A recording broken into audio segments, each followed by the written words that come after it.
Hello and welcome to this episode of I Don't Know Jack About Parenting, where today I'm going to be talking about the Boy Scouts.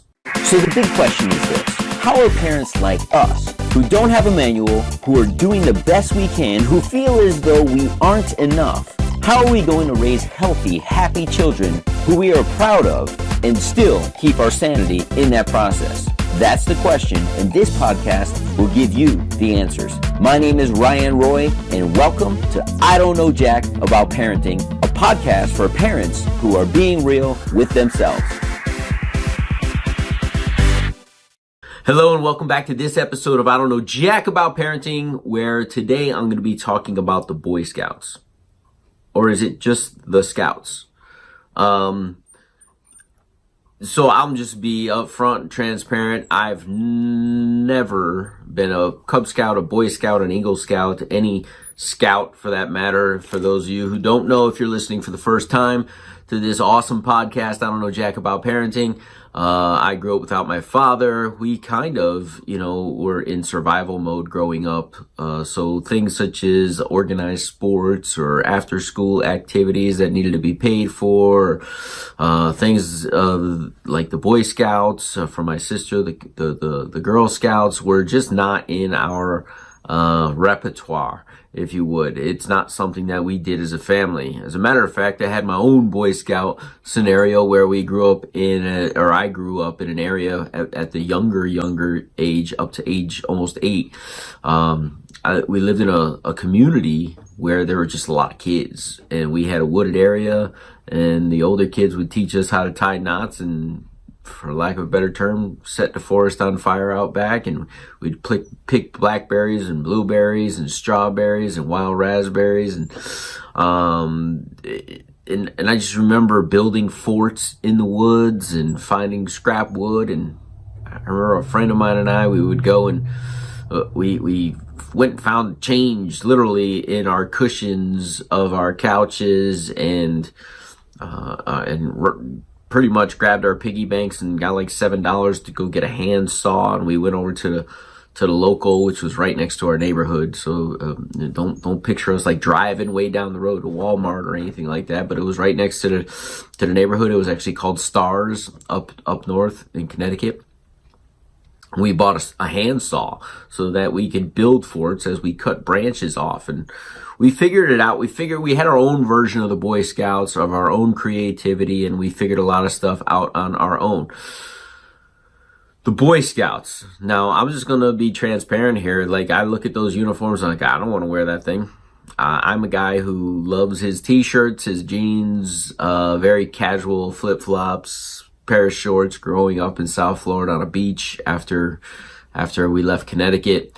And if I have to wear a tie, I vowed 20 some years ago that I would never wear a tie again, and I've held pretty true to that. I've worn a tie twice. So the thought of like tying knots and making my son wear a little tie around his neck makes me cringe a little bit. But here's the deal. All of his friends, or 3 of his really close friends, are all going to be in the Boy Scouts or Cub Scouts, or I think it's Cub Scouts at this age. And he wants to join. So I went to the meeting the other night, and I think we're going to have a blast. I talk on here about spending time with your kids, and I believe I am blessed and fortunate that I have a wife that forces me to do the things that gets me out of my own comfort zone.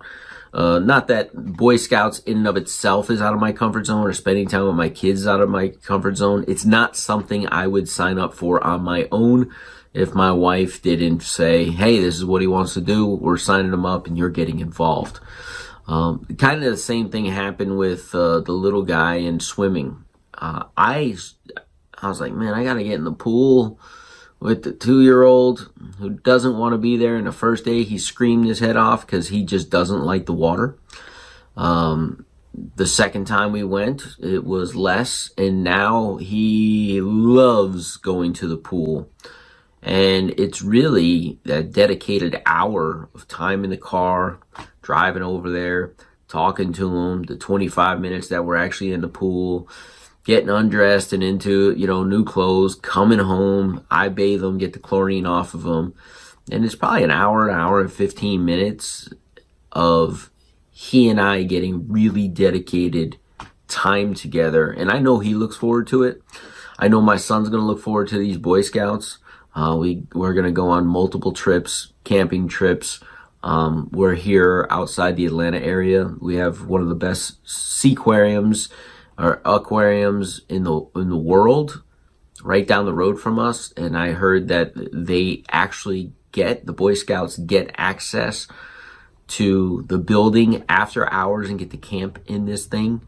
So we get to camp under the water with all of those sea life. And it just sounds like a really cool experience. So I am getting my son involved in the Boy Scouts. I am going to engage in that, even though it's outside of my comfort zone, if you would. It's not something I've done before. He's really excited. I am super excited. So I encourage dads, moms of little girls, look, I don't know jack about parenting. So because I don't know jack about parenting, and because you don't know jack about parenting, this is what typically happens. We go to what we do know something about. We go to our comfort zone and we teach our kids the things that we know. And I'm going to encourage you, as I am encouraging myself, as my wife is encouraging me, to do things that are outside of your comfort zone so that you can grow with your little boy or little girl together. Because after all, one thing I love about parenting is I get to revisit my childhood. I get to go to the park and throw footballs. I get to ride my bike with him. I get to go for runs with him. I get to explore the forest with him. I get to teach him how to cook. I get to do all of these things over again. And it's a blast if you really engage in it. So I encourage you to have a blast teaching them the things you're super familiar with, but have even more fun engaging in things that neither one of you know a thing about, and learn together. We'll see you in the next episode. Do you want to be the dad you wish you had? If so, go get my free book, Be the Dad You Wish You Had, at BeTheDadYouWishYouHad.com. Inside, you'll find my most effective 40 tips to quickly and easily transform yourself into the ideal dad. Go to BeTheDadYouWishYouHad.com now and get it while it's free.